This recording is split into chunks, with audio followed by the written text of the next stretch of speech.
financial holes left by bankers who were waltzing away throughout the run-up to the financial crisis with millions and millions and millions of pounds.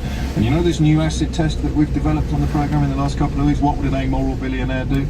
Answer, don't bash the bankers. Anywhere you read the rhetoric of don't bash the bankers when they started trying to sell us austerity, now look back at that. Seriously, how can anyone look back at that, don't bash the bankers rhetoric, after 8 years of a pay freeze on hospital cleaners? Why? Oh, we've got to undo all the financial damage that Labour did. Absolute hogwash.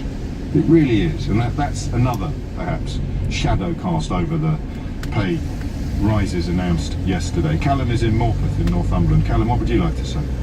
Hi James. Hello. I mean, firstly I'd like to sort of echo what the gentleman who called in before about the subsidiary companies of the NHS and lower paid workers not necessarily going to feel the benefits of the pay rise. But that one's already been made. But my personal, I guess, struggle is my head tells me actually I'm going to be better off with this deal and it's going to be beneficial for a lot of my colleagues.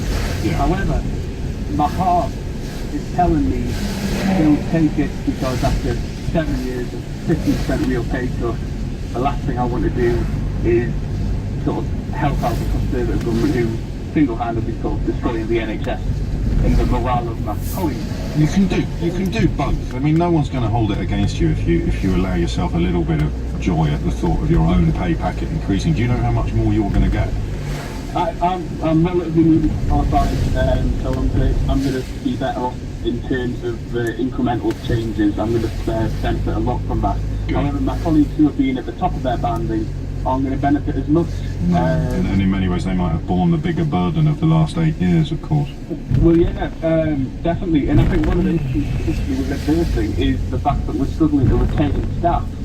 So these experienced staff who've put up 7 years of real term pay cuts are going to get to the top of their band and not experience as much of a pay rise as other colleagues, which isn't going to help morale. It's going to potentially cause a little bit of division, although I really hope it doesn't.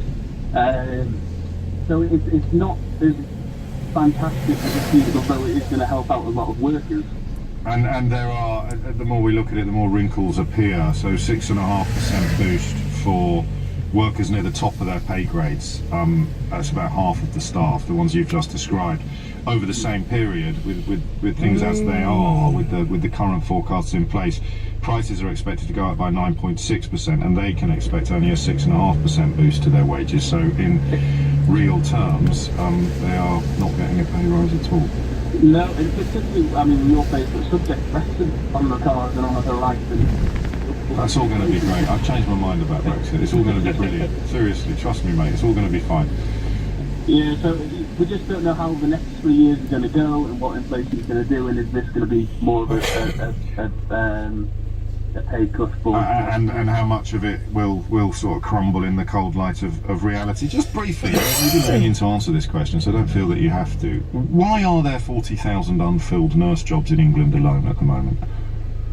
I couldn't tell you the exact reason, but from my experience of being a qualified nurse, is that the pressures, the challenges, the impact of austerity is having on sort of the NHS it's not worth it.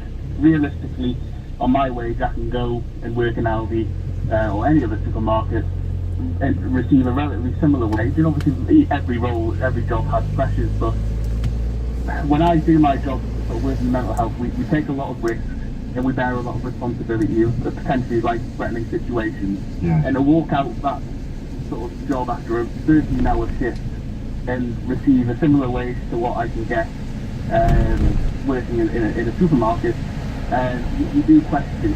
The difficulty is that people working in the NHS don't do the job because of the fantastic wage, of the fantastic work-life balance. They do it because they care. They do it because Well, yeah, you do it because you care. I mean, Nadine Dorries, who I think used to be a nurse and is now a Conservative MP, she basically thinks you're an idiot because she earns loads more money than you do writing our rubbish books, and that means she's a better value human being. So just in the interest of balance, I should recognise that people like her exist. Well, yes. And I mean, I think, like I said, responsibilities are changing. I get it, and I worry, and I need people like you to keep listening to the programme and keep phoning me up as things develop, as things either get better. There's room here, because he said in his head it's a good thing. He will be better off, but the institution to which he is keen to dedicate his entire working life is becoming less attractive by the day. How naive does it sound? I did a thing for the Beaver last year where we looked at whether the country could afford a pay rise, and we seated the whole studio according to income. And the woman, I'll always remember this, I'm sure I've told you this before, the woman who sat dead in the middle couldn't actually believe it, because she felt she was poor, and according to her incomings and outgoings, she was not well off by any stretch of the imagination. And when we put the light on her to say, you are the median, you are the 50% point, no one in the room could quite believe it. When you consider the national average income is 25 grand, how out of touch do I sound when I say there's no way that a mental health nurse should earn roughly the same as a supermarket worker? I've got nothing against supermarket workers, I don't think they should get a pay cut, but someone working in mental health? And then you wonder how we've ended up in a place where they're so undervalued, and you read Nadine Dorries saying that your value is based entirely on how much money you earn. So down with mental health nurses, up with politicians too thick to understand what the customs union is. It's 10:32. Simon Conway's here now with the headlines. A report has highlighted how increases in demands on police forces is impacting on their ability to respond to crimes. The Inspectorate of Constabulary says in some cases, victims of violence face long delays as officers can't be dispatched promptly. MPs have observed a minute's silence to mark the first anniversary of the Westminster terror attack. 5 people died and dozens more were injured when an extremist drove a car into pedestrians and then stabbed a police officer. A British company which has been making UK passports for 10 years says it's disappointing and surprising the new documents will be made in France. The contract for the post-Brexit blue passport is set to be awarded to Franco-Dutch firm Gemalto. LBC weather, a dry day for most with some sunny spells. Cloud and rain moving into the west later, a high of 12 degrees. LBC travel still quite busy on the M25 after a car broke down earlier anti-clockwise between junctions 13 at Staines and 12 at the M3. In Hampton Court there are lengthy delays on the Hampton Court Road in both directions to Church Street, and that's because roadworks are taking place. In Vauxhall there's been an accident on the Wandsworth Road that's causing queues both ways, and on the train C2C services are now delayed by about 40 minutes between Barking and Fenchurch Street, and that was after a signal failure earlier. LBC Travel, I'm Joanne Webb. This is LBC. You know you're Baroque from your rock, from your contemporary jazz, from your German underground progressive minimal techno. But do you know your pension options? PensionWise is a service set up by the government to provide free, impartial guidance about your pension pot. If you're over 50, call 0800 138 1888 to book your free telephone or face-to-face appointment. PensionWise. Get to know your options. Here are some things you can afford to miss at work. Keyboard warriors. Meaningless jargon. Let's just circle back and align. That thing that's going around. Ugh. But you can't afford to miss calls to your small business, because missed calls cost you money. eReceptionist manages and diverts your calls. Plus, you can dial out from your eReceptionist number on your mobile. Sign up for a free 30-day trial at eReceptionist.co.uk. T's and C's apply. See website for details.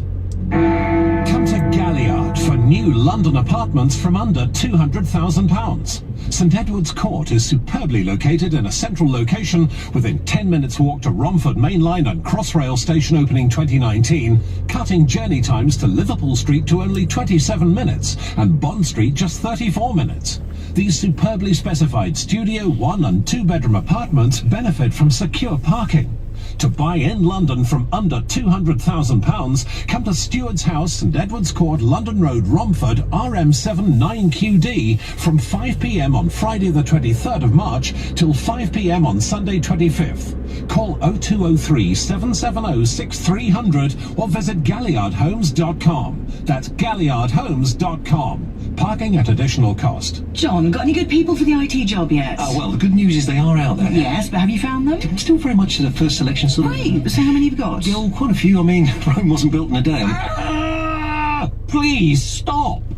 Being clear is how we do things at Hiring Hub, an award-winning company that connects employers with top-rated specialist recruitment agencies. On average, we fill jobs in just 20 days. So don't waste any more time. Get your vacancy